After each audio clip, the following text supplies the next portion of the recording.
Welcome back, guys. This is another episode of the Always and Forever Podcast. How you doing, babe? Good, and you? We're back at it again. We are back at it again, and I feel like today's episode is a little personal. Yeah, it's a little personal because it's a little personal, yeah. We're talking about parenting. We're talking about actually not parenting as such, but we're talking about the first stage of parenting for us, and the adjustment and basically I'm going to be sharing a lot of difficulties that I have experienced being a new mom and how life has been. So are you basically telling me you're going to be doing most of the talking? No, I'm going to be doing most of the talking because it was difficult for you as well, and I really want you to share your part as well, because as much as it wasn't easy for me, I'm sure it wasn't easy for you as well, because now, we have decided that we're doing this thing and we're doing this thing together. And by doing it together, it means that it was hard on the both of us. So it's definitely going to be a chatty one. It took a lot of strain. It did. Already on the first day when you came home with baby, I wasn't there. Listen. And how was that experience? Because how much I really wanted to be there. Yeah. But because I also had the flu situation going on, you kind of felt like, how did that make you feel? Listen, let's just recap a little. I felt like it many ledge gelos. Yeah.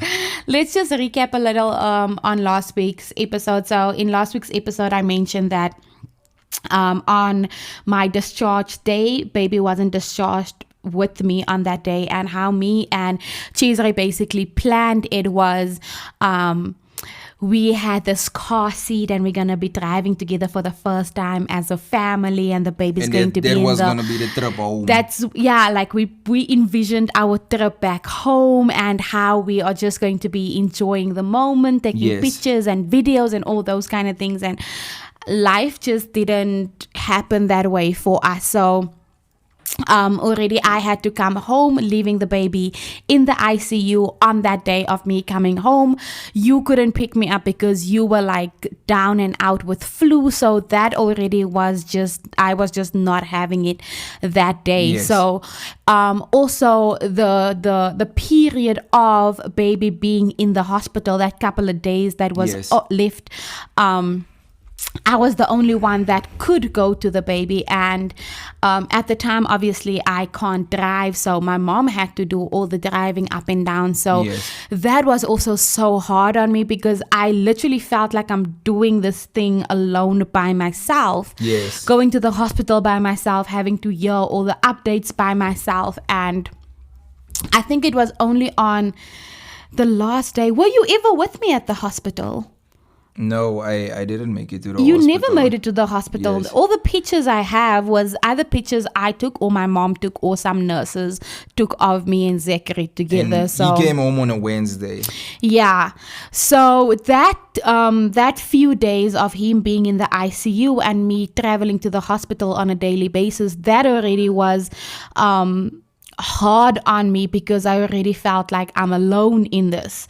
I understood, and I think only when I came back home and I saw that you are genuinely, honestly sick, that's where I started to understand that you are not capable to be with me in this time. And also him being discharged with me in that state wouldn't have helped the situation. It wouldn't have helped the situation at all. So you moved out and you had to, go sleep by your parents because obviously you can't. Just for that time frame. For that little time frame, because we didn't want you to be sick with the flu. And then I'm coming back home with a brand new baby that's just coming out of the ICU as well. So as much as I had a lot of understanding at the time, I also felt alone. And it's a human feeling because I mean, like you said, we went through the whole process together. We didn't miss doctor's visit. Yeah. I didn't miss anything. No. And we've romanticized a lot of things, and that was like the biggest thing throughout. I feel like us being pregnant, everything went so perfect. Yeah. And then the delivery, it just hit us. And our little So the little story that we told ourselves in our head, how, giving birth and how we're coming home with a brand new baby, that didn't play out that way. So the day, it was now discharge day for Zachary, and I was very happy about it, but you were still sick. So yet again, I had to do that by myself with my mom. But, my mom was my rock that time. She did everything with me.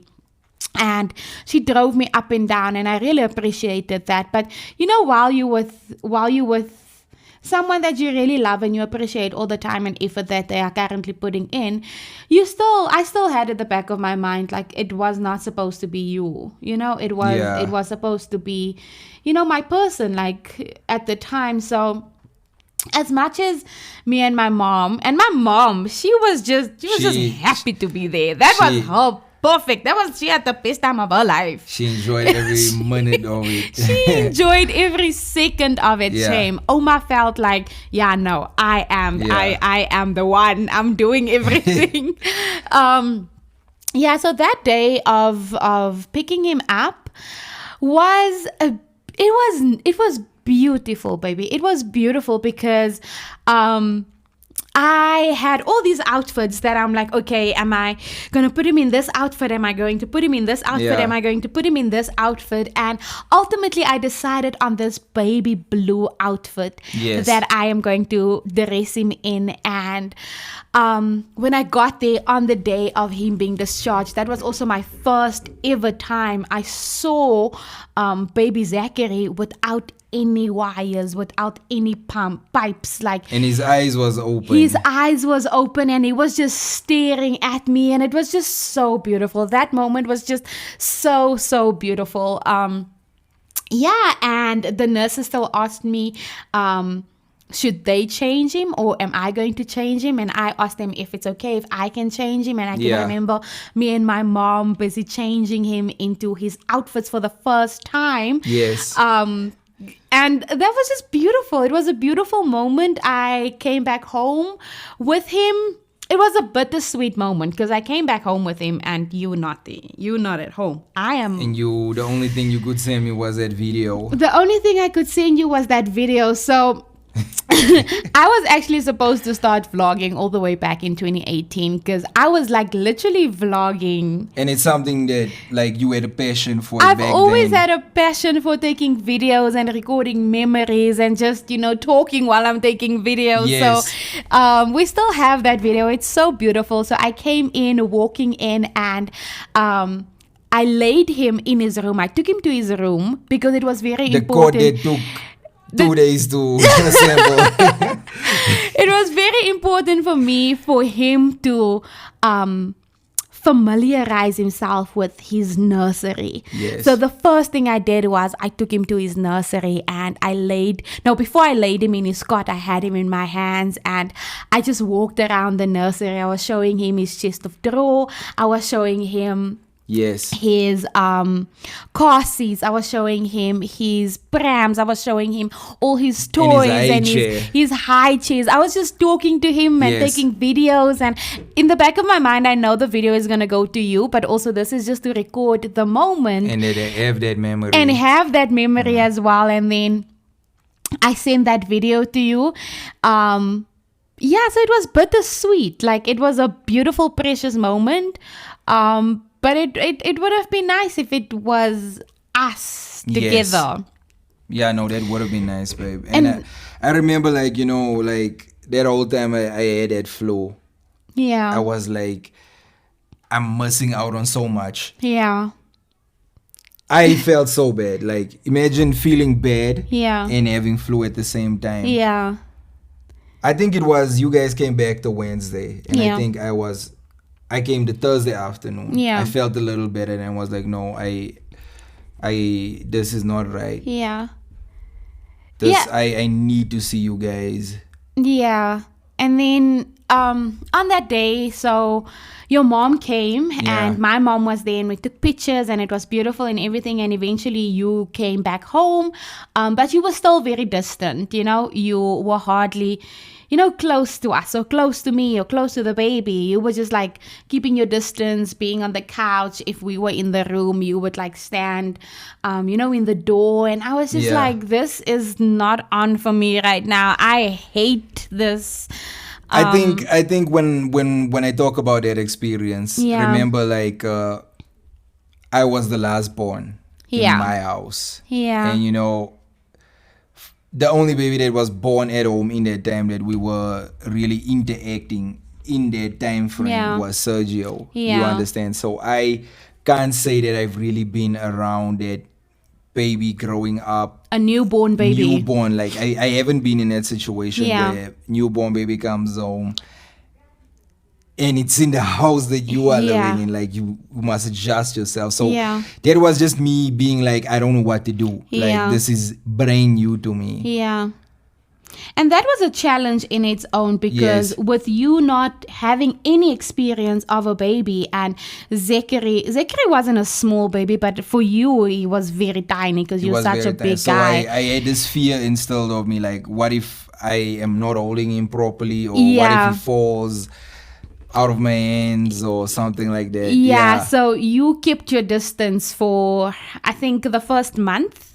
It wasn't that long. It was only a couple of weeks, like 2 weeks. I think it was a week and a half. A week and a half. Are you sure? It felt like felt like a year. No, though. it was definitely a week and a half. I remember, and also remember, I had to deal with what happened at the hospital between me and mommy was also happening at home.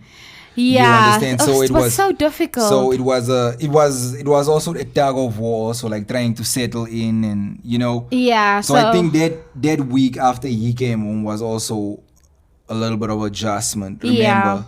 Yeah. And I could see all of that, and I felt so stuck in the middle because as much as you want to be around, also you are not as present as you should be. So I'm like, okay, you want to be here, but also you don't want to be here. And then my mom wants to be here, but also she wants to, be respectful of you, and you don't know where your place is, and mommy don't know where her place is. I think the best word to describe that situation at that time was it was awkward. It was such an awkward moment, and I felt like I'm alone. Like I'm the only one that's close to this baby. I'm the only one that's with this baby, and your guys are like, you just had your flu, but now you're back home, but now you don't know how to act around the baby. Now you don't know where your place is basically as the dad, because my mom is like, she's the dad. So it was just a lot, man. I think all of those things, they were literally just happening at the same time. Yeah, it was just everything happening at the same time. This is why you say, like, sometimes things move so quickly that you don't even have time to stop and say, okay, let's assess the situation and what's happening here now, really. Yeah.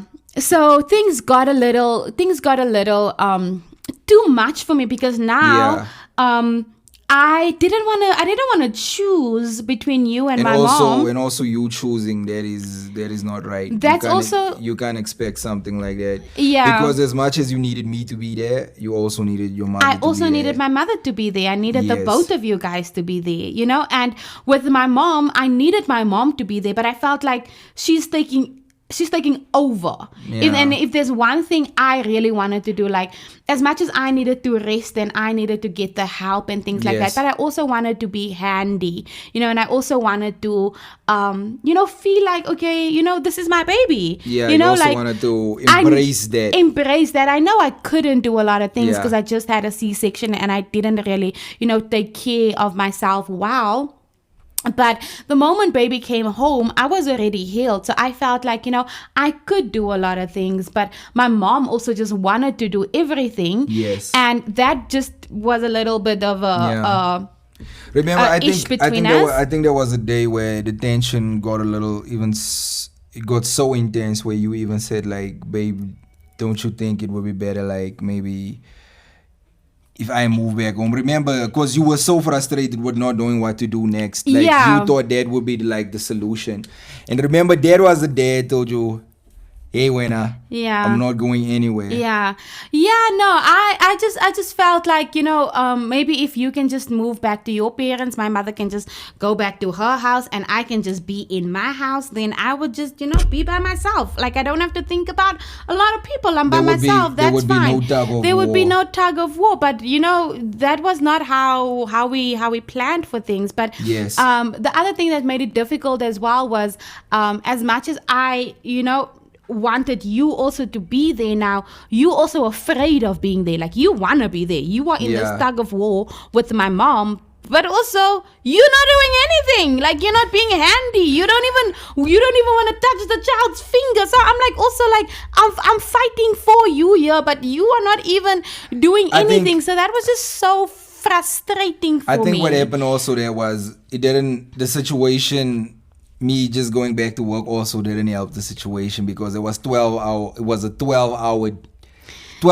I wasn't home. Yeah. 12 hours that you weren't home, and when you wanted to be home, you wanted to be home, but also you couldn't be home. It was just so confusing. It was really not an easy adjustment. First couple of days for us. But I think what that also helped me was that transition also helped me. Because what transition? That transition of baby being home now and getting used to that. Yeah.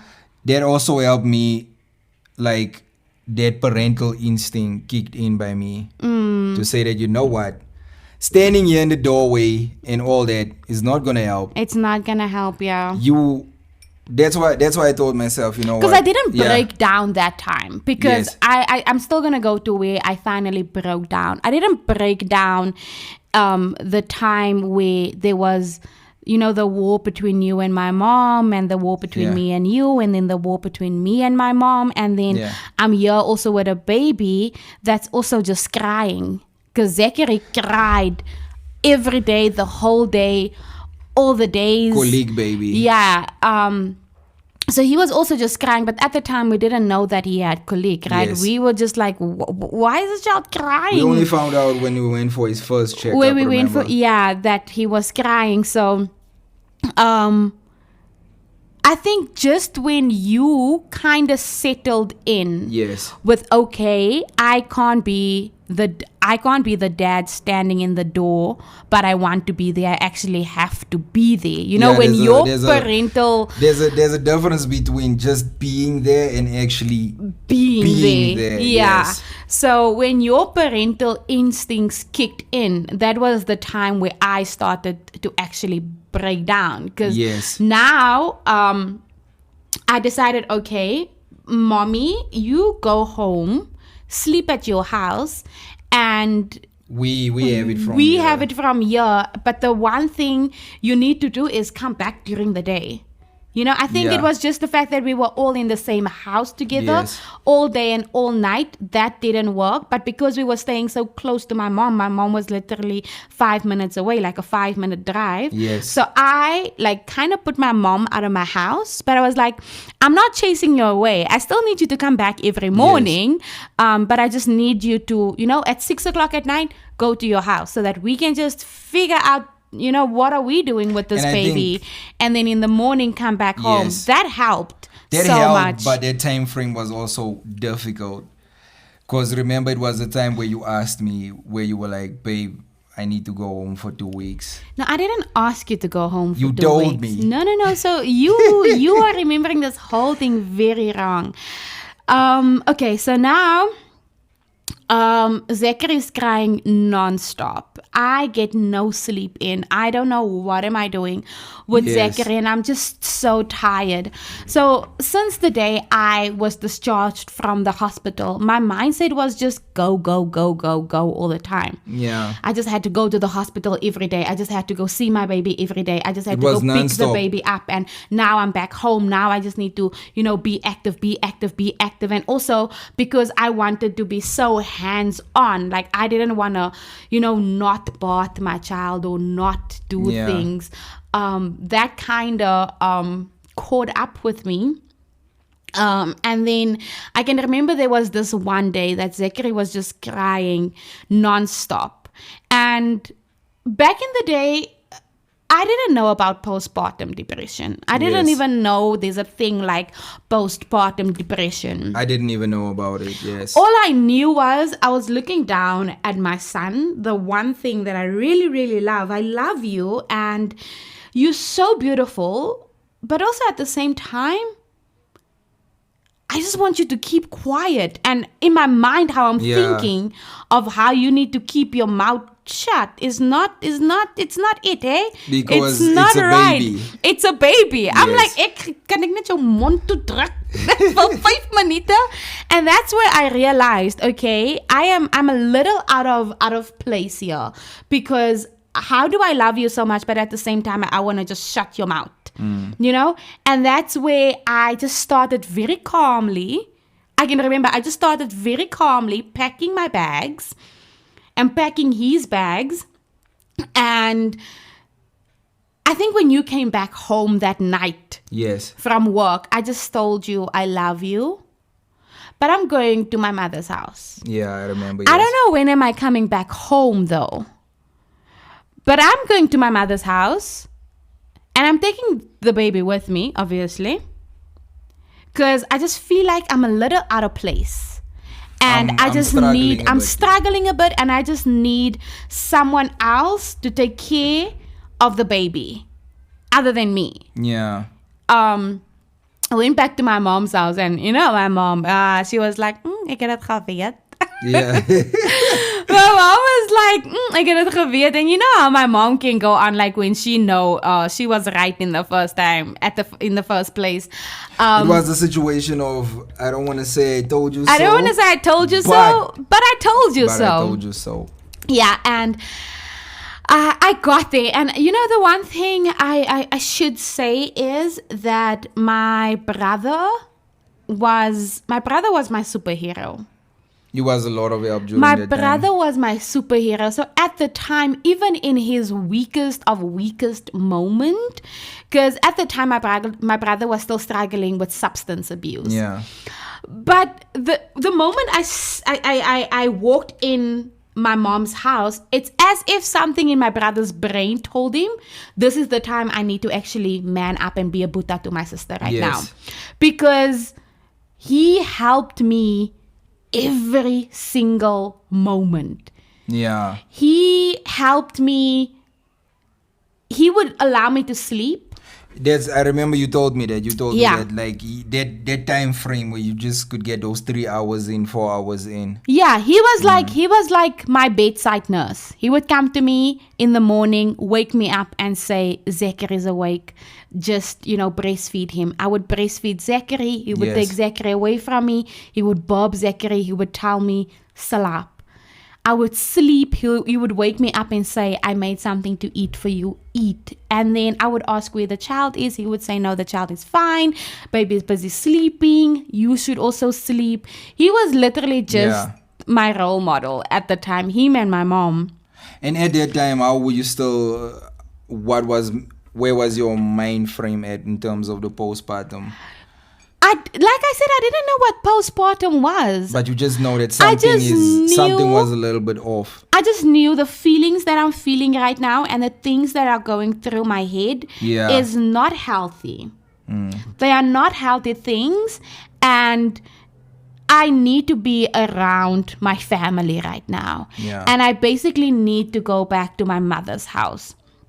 Okay, the one thing I didn't want, because I can remember just when I got home, my brother was like, should I prepare your bedroom? And I was like, no, I'm not going to my childhood bedroom. I'm going to my sister's bedroom. I'm not staying here for long. This is not moving back in. No, this is not moving back in. You guys are having it twisted. I'm going to my sister's bedroom. So they thought this is moving back in. No, I don't know what they thought at the time, what was happening. But I put my sister out of her bedroom.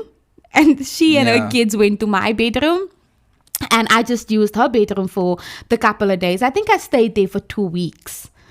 And I think from my side, when I came home and I heard that, I was also in the mindset of, I think you going back for that 2 weeks that you went and you telling me that, I think there was also time for me also to just sit back, reflect, and also say, you know what, I need to step up here. Yeah. Yeah. Because at that time I felt like, I'm not doing enough for what am I supposed to be doing. There's no manual for these things. No. Like what are you supposed to do? Yeah. You understand? So when you said that, I was like, that was my time where I had to look at myself. I was like, you know what? You need to realize now you're a father now, you're a parent. You must step up in every aspect. You're running a household, you're all those things. So that's why I didn't even fight, because I understood. Like, I was like, okay, I hear you. You need to do this.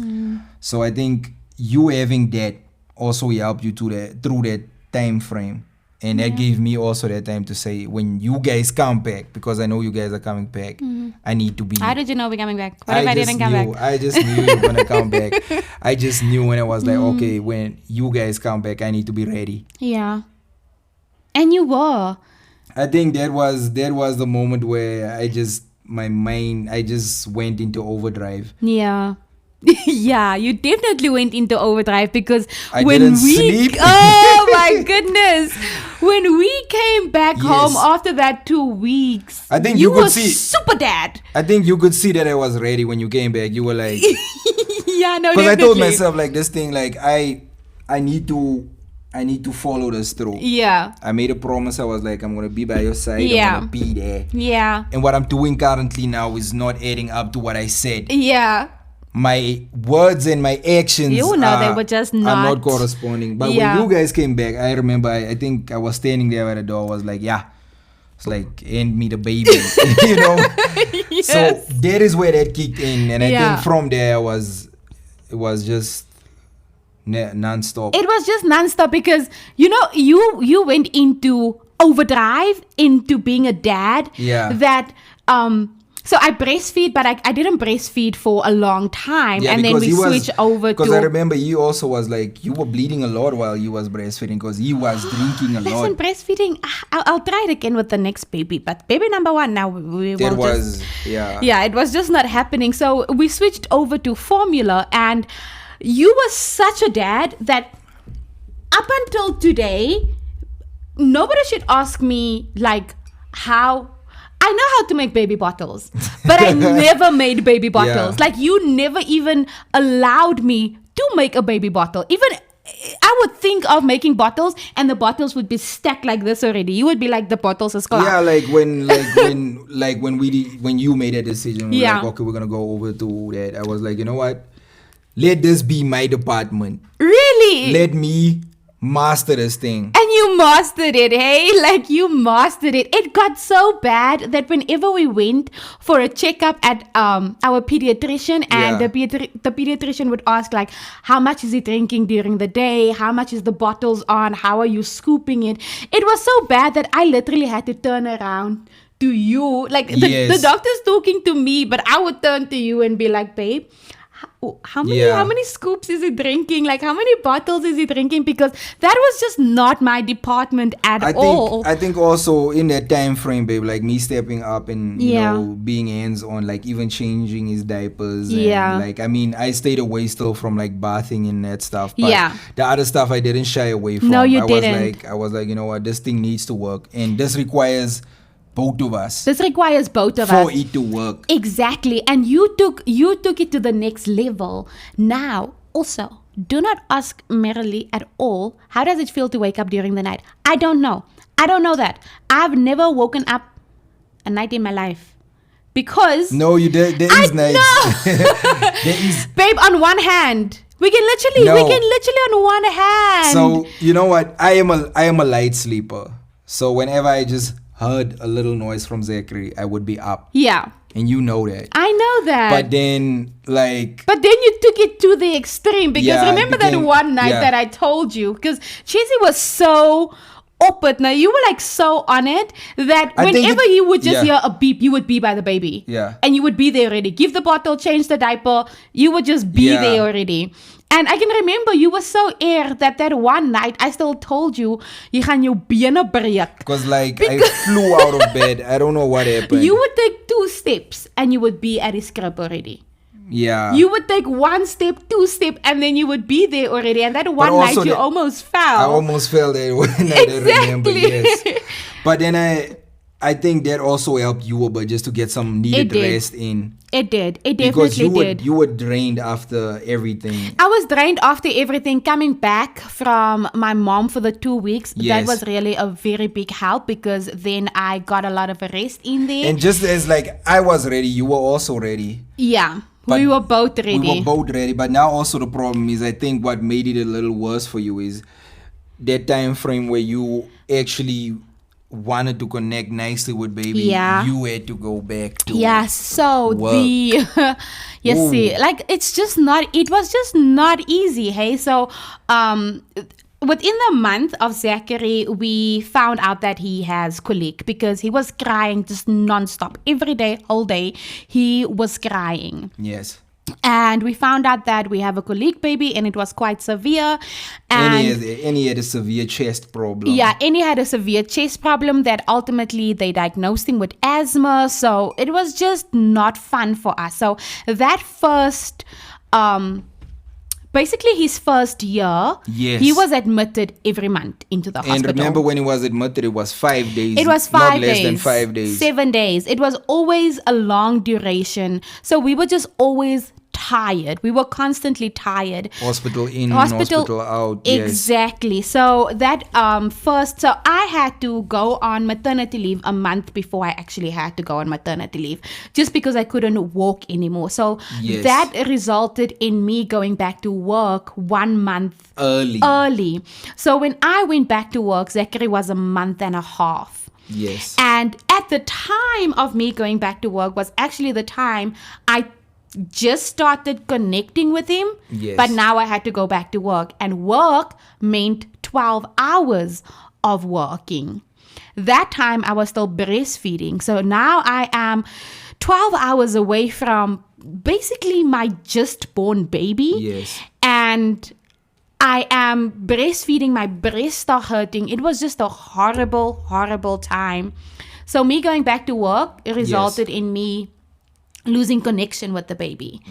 So we didn't do the creche thing. My mom-in-law came in being an angel, and she took care of Zachary, I think up until 7 months.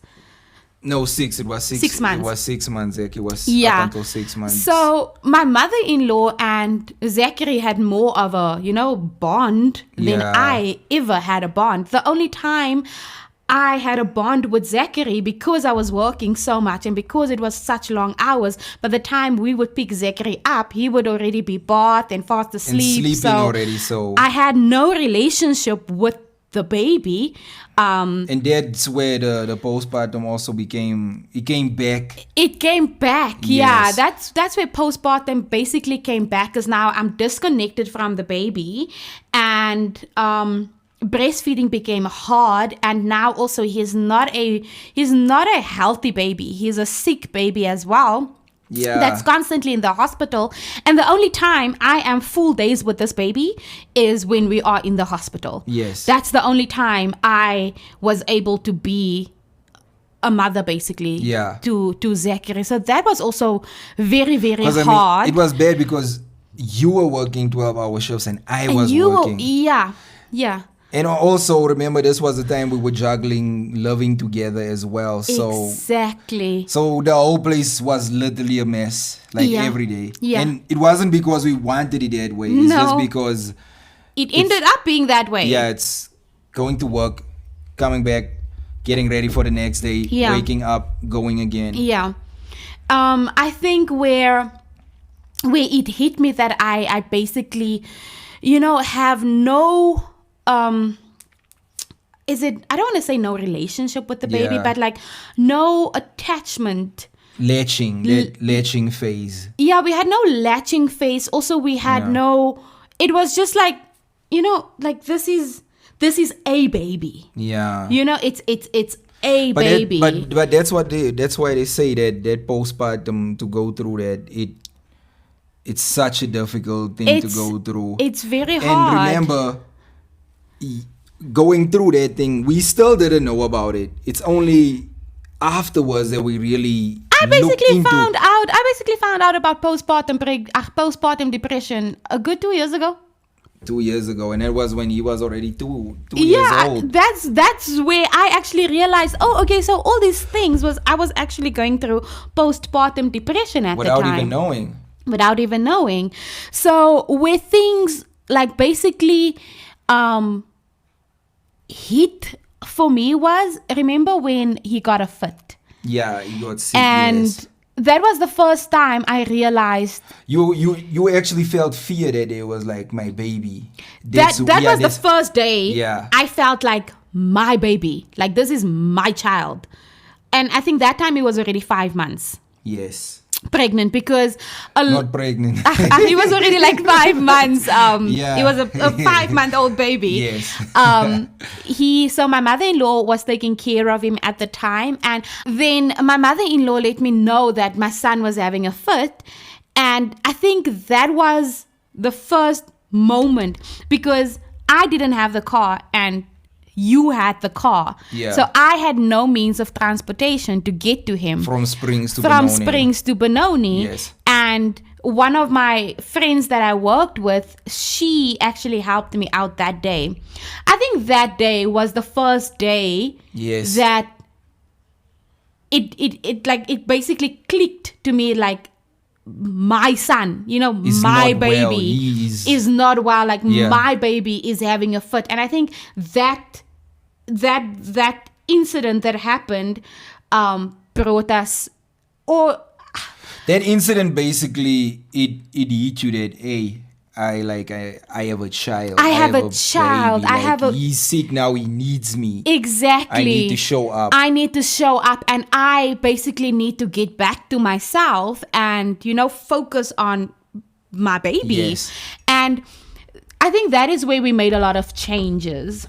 Yes. That is where we made a lot of changes, because then I told you that I think in order for me to, be an active mom and be the mom that I really want to be, you need to change your shifts as well. I need to change my shifts as well. I need to change those long hours that I'm working. I started, looking for work basically that would accommodate for work that would accommodate my hours, for me not to work such long hours and not be with my son. Yes. And that is where I went over to working in the doctor's room, where I could actually knock off at 4 o'clock. 4 o'clock I would be at home at 4:30. That would give me a lot more time with baby to actually be there for the baby, be a mom, like start engaging in baby basically. Yes, because those long hours were not doing us any favors. They were not helping at all. Like, even me, I was also doing a 12-hour shift, and like, connecting is such a vital part of it. It's so important. And I mean, like, working during that time frame, you can so easily disconnect. That's why I also got a new job that time frame. I mean, it was so quick that I also got a new job, which afforded me to have shorter hours now. Definitely, yeah, because now we were both working basically a 8 to 4. 8 to 4, yes. Yeah, so we would be at home around about 5 o'clock, which was so much better, because then we could do bath time with him, and we still had him awake for that couple of hours before he started. I think that was that helped a lot. That was a pivotal moment in the changes that we made when it came to our occupation. That we were like, you know what? Yeah. We can actually be parents now when you come back from work. Exactly. Because having both parents that are working 12-hour shifts, both parents that are working in hospital industries, like, whenever you think you're gonna knock off at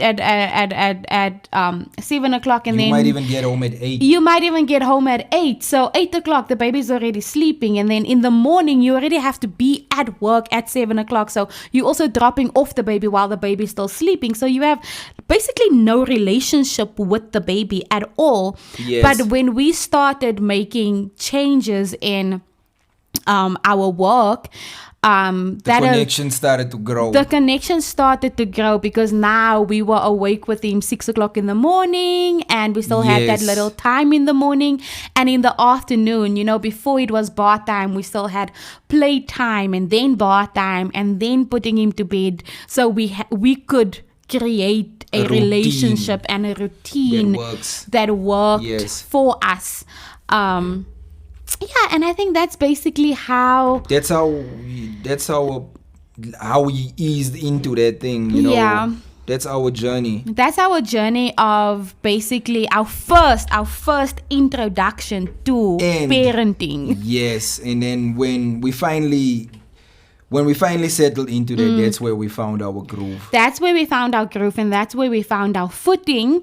And I think it helped me so much more with parenting. Was 2020 also hit, and then that was now where I could be a full-time mom. And he was around about a year and a half when I could be a full-time mom, and that's where our bond just literally hit off. Yes. It wasn't as easy because also I thought I was going to be a working mom for the longest time. I never, thought in my wildest dream I would be a stay-at-home mom. But when I became a stay-at-home mom, I think you appreciated that bond so much more. I appreciated it so much more because that was now the time where he was starting to talk. It was the time that he was starting to, walk around and play around and jump around. And, that was also when he developed his personality as well. Although I wasn't perfect because I was a little impatient with him in the beginning. But having a child will teach you a lot of patience. It will teach you patience, so much more patience. So yeah, that is definitely. And then, guys, on top of that, I was plotting something in the background. Oh my goodness! That Marilee didn't know about. So no, literally.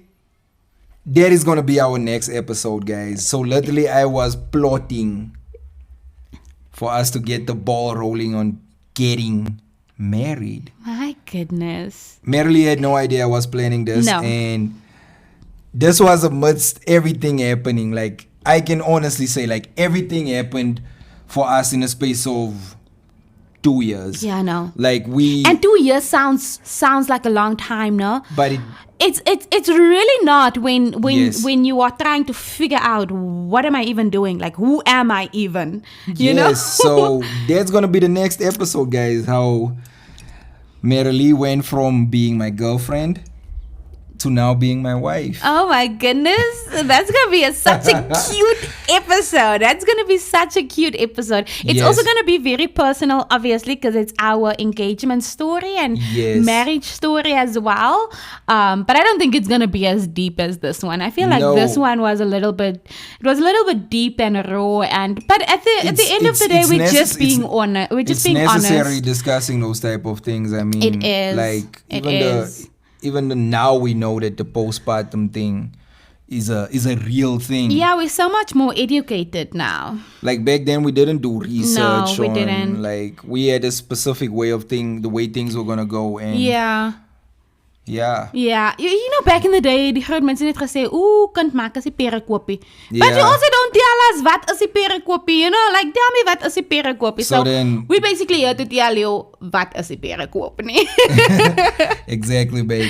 Yeah. Guys, that's it from us, babe. That's it from us. Our basically parenting story. That's just a small bit of it. We'll go into later episodes about more experiences. Yeah, definitely. So that is the end of this episode. Guys, we love you so much. Up until the next episode. Bye.